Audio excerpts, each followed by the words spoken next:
What's up everybody, Nate here, and we all know that Bitcoin and other cryptocurrencies have only gotten bigger over the last 2 years. I mean, they've ran into their hiccups every so often, but the price of Bitcoin, Ethereum, Dogecoin, and Shiba Inu has exploded over the last 2 years. And many experts believe that the price of Bitcoin is actually only going to increase in 2022 and beyond. But how big is too big? Well, while you have some thinking that Bitcoin is going to continue to explode, you have others that are saying that Bitcoin is even going to get bigger than that. Yes, even bigger than you could possibly imagine. In a series of tweets sent out by Jack Dorsey, he basically said that he believes Bitcoin is going to surpass the dollar eventually. That means that Bitcoin is going to become the dominant currency in not only the United States, but the rest of the world. And it'll be way more valuable than the United States dollar. And you gotta think, the United States dollar is pretty valuable right now. I mean, there's a reason why it's the reserve currency for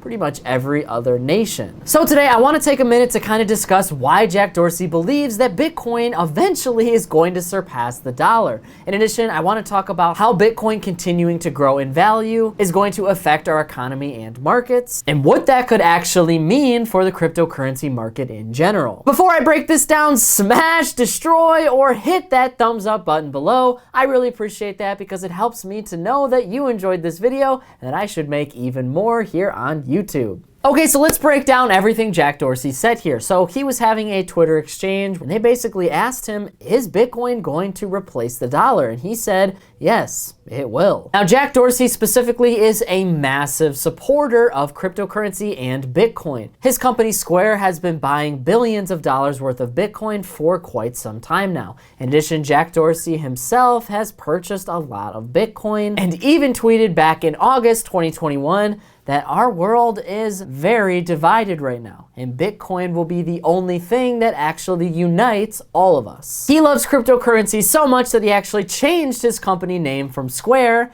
to Block very recently. Now, Block is a very interesting choice. It kind of reminds you of blockchain, like in cryptocurrency. And this is a pretty hot take from Jack Dorsey because you got to think Bitcoin is extremely volatile and Bitcoin is still very new to society in general. It hasn't quite worked out all of the kinks and doesn't really know if it's a currency or a commodity. But Bitcoin is big right now. So why exactly has it exploded over the last 2 years? Well, we've seen a lot of things happen in our economy, from a pandemic to a stock market crash to rising inflation hitting a new 40-year high and the constant devaluing of our dollar. Now, Jack Dorsey believes that the devaluing of our dollar is going to continue. So in that sense, in general, if the United States dollar continues to go down in value and Bitcoin continues to go up, well, we're not talking about the value of the dollar today, we're talking about the value of the dollar further on down the road. And likewise, we're talking about the value of Bitcoin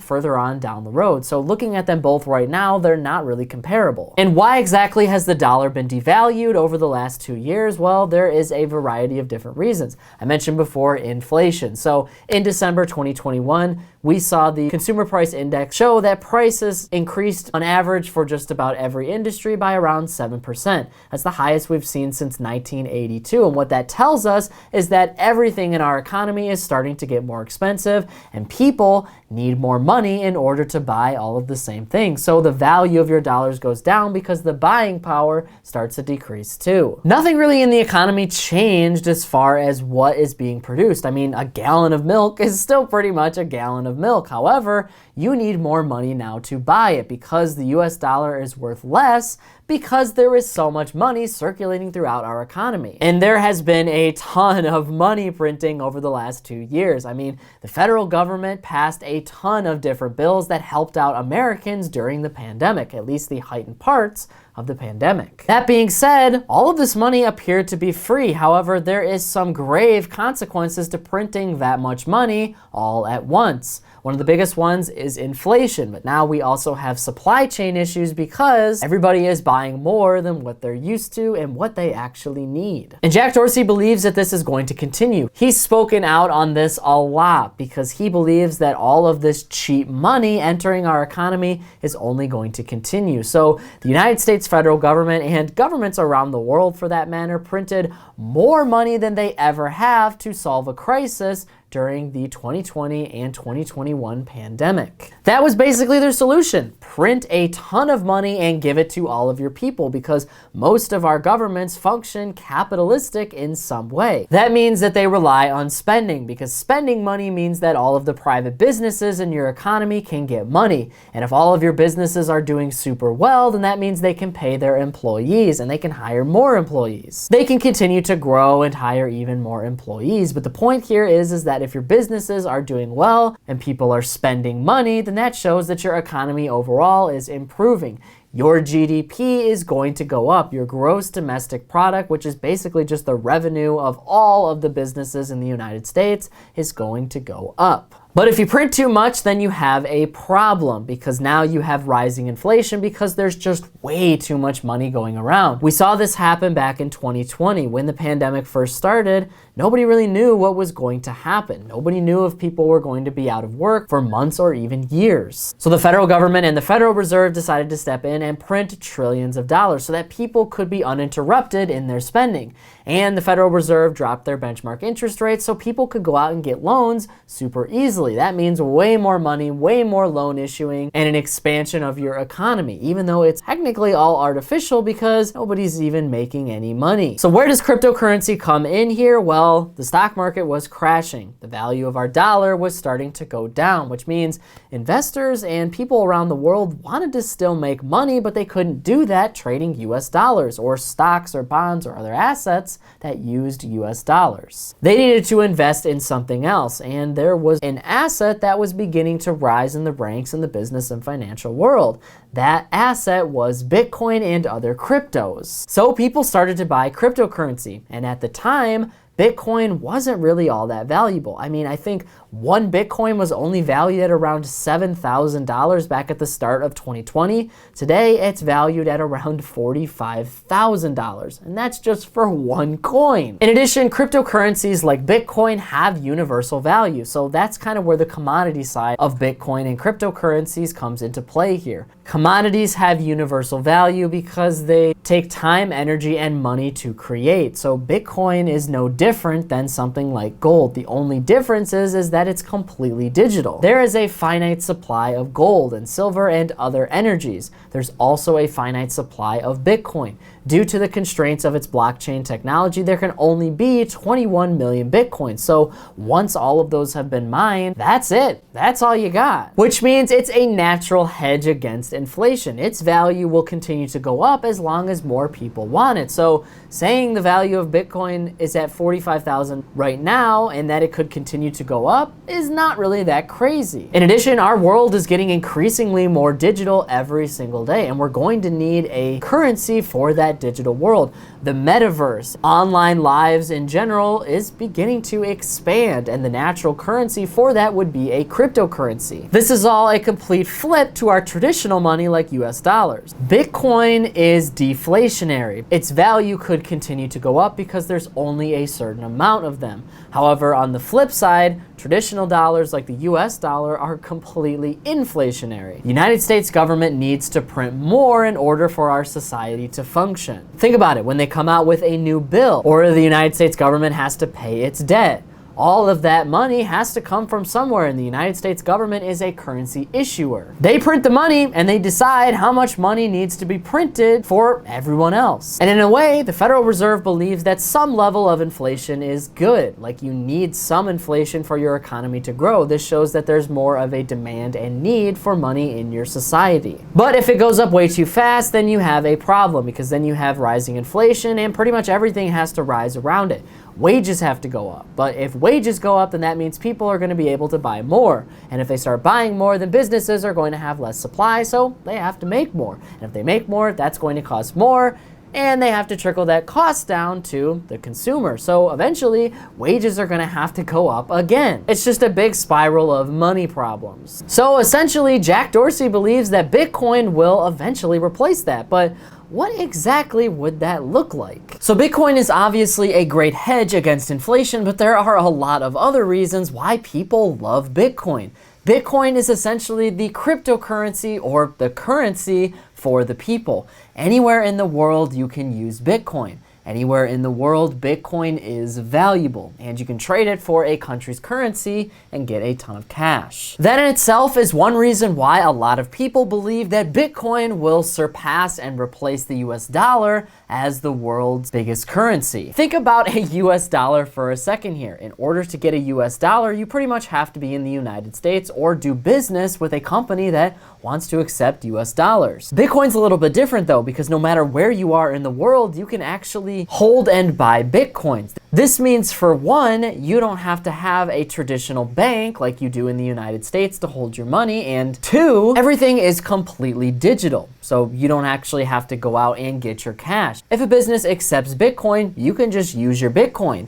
Also, you can store your Bitcoin because it's valuable and people want it right now. So hypothetically speaking here, if Bitcoin actually did replace the US dollar, when exactly would that happen? Well, we've got some competing claims here on when Bitcoin is going to explode in value.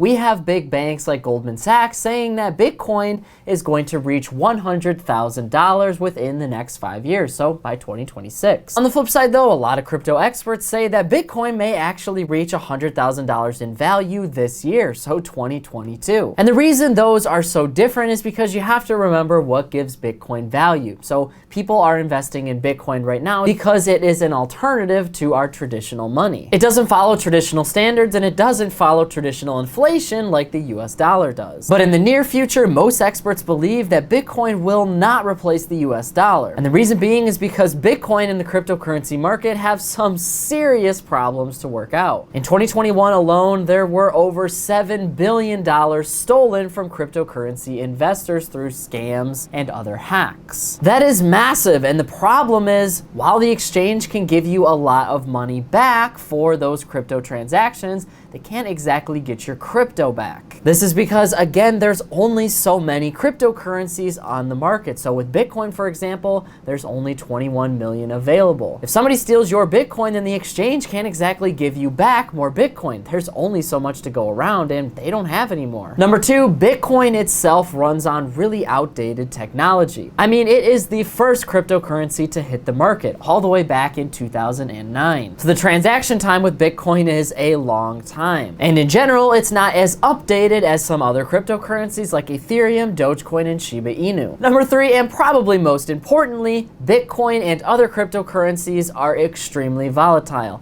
meaning the price fluctuates constantly. This is the biggest thing hurting Bitcoin's chances to replace the US dollar, because if you want to use Bitcoin, then you have to know what the price of your Bitcoins are. If you walk into a store and you try to use your Bitcoin, the price of Bitcoin might be up or down depending on the day, which means you don't really know what you can buy with Bitcoin because the price is all over the place. And the same can be said for pretty much every crypto. Versus the US dollar is much more stable. I mean, yes, we have inflation in the United States right now, but the value of the US dollar is not decreasing so rapidly that you don't know what you can buy anymore. You can still go into the store and pretty much know what you can buy, or at least have a really good idea of it, but with Bitcoin, you don't really know. But there is absolutely promise when it comes to the Bitcoin market. You've got a ton of different companies that are pouring money into buying cryptocurrencies like Bitcoin and Ethereum. We're talking billions of dollars, and some of the world's most wealthiest people like Jack Dorsey and Elon Musk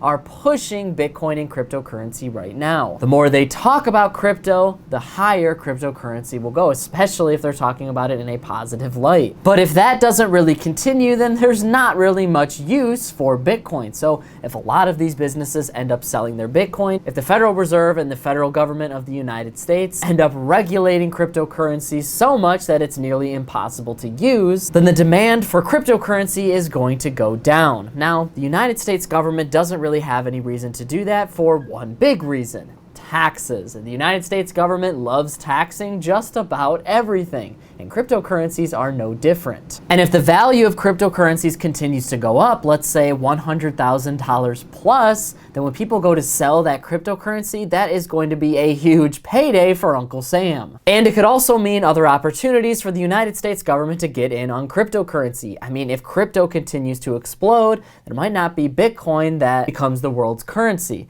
It could be a government-sponsored crypto instead. that could be a lot more stable, kind of like how people right now are investing in stable coins. And it could essentially push up a lot of other cryptocurrencies. So we could see Ethereum start to rise, and Dogecoin and Shiba Inu, and pretty much every crypto on the market, at least the legitimate ones. That means there is a lot more options for investors to put their money in, and it's a lot more options for people all over the world to get in on crypto. So will this actually happen? Well, it depends on what goes down with the United States federal government and the demand for cryptocurrencies in the future. Like I said, I think we have a high demand for cryptos right now because of the pandemic and all of our inflationary problems. If all of that starts to settle down though, and our economy starts to get back to normal and grow at a normal pace, then there might not really be a huge need for cryptocurrency. I mean, investors wanted to invest in really risky assets in 2020 and in 2021 because there was just so much money going around,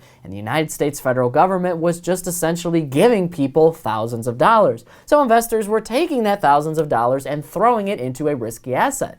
They didn't care if they won or lost here. If they did, then that's great. If they didn't, well, then it wasn't their money that they lost. But now things are starting to tighten up in the United States in general. The Federal Reserve is raising its benchmark interest rates. There is a lot less stimulus to go around, and inflation is shrinking our economy even more because people just can't buy anything. That leads a lot of investors to go back to those stable investments, which a lot of people do not consider to be Bitcoin. That in itself could drop the price of Bitcoin, but that doesn't mean that we're not going to see other big crashes and crises in the future. If we do, you'll definitely see the return of Bitcoin, and who knows, one day it may even replace the dollar. But now I want to hear from you on this issue. What do you think about Jack Dorsey saying that Bitcoin will eventually replace the dollar? Do you think that Jack Dorsey is crazy here, or do you think that he's actually onto something? In addition, do you think it'll be more beneficial for our society to have Bitcoin as our #1 currency, or should we continue to use traditional government-backed currencies like the US dollar? As always, whatever your thoughts are, leave a comment below before you go. That is it for today's business and financial news breakdown. I hope you liked this video, and if you did, be sure to hit that subscribe button below. Be kind out there, and I'll see you all in the next one.